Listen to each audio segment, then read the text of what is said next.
Silinməz dostluq. Bir-birinin xətrini çox istəyən iki səmimi dost birlikdə səyahətə çıxır. Onlar yol boyu söhbət edə-edə dağlardan, meşələrdən, çaylardan keçirlər.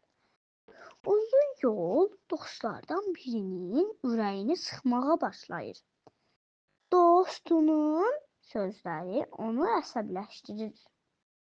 Hirsini cilovlaya bilməyib ona acıqlanır. Yorğunluqdan taqəti tükənən, üstəlik də durduq yerə məzəmmət edilən dost heç nə demir.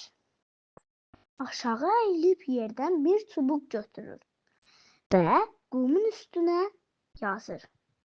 Bu gün ən yaxşı dostum mənə əsəbləşir. Səbəbsiz yerə acıqlandı. Dostlar yollarına davam edirlər. Gəlib bir dəniz sahilinə çıxırlar. Əyinlərini soyunub suya baş vururlar.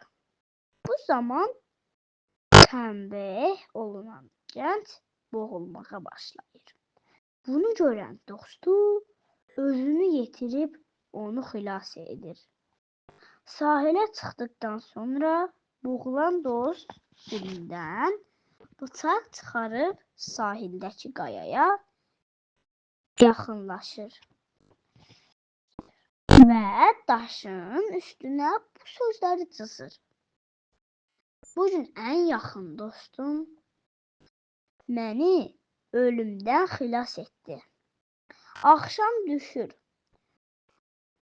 Dostlar ocaq qalayıb ətrafında oturur. Xeyli susduqdan sonra xilaskar dost dillənir. Dostum, sənə acıqlandığıma görə çox peşmanam. Ancaq sən məni bir sirdən agah elə.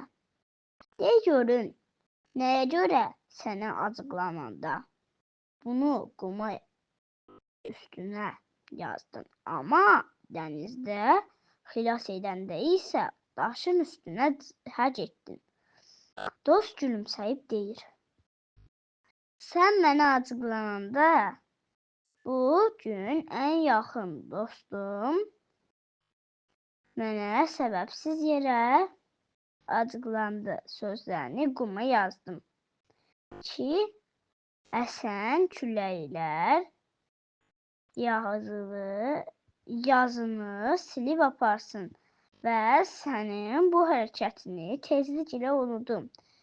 Məni boğulmaqdan xilas edəndə isə bunu daşlara yazdım ki, heç bir külək dostluğumuzu silib aparmasın. Dostluğumuz əbədi olsun.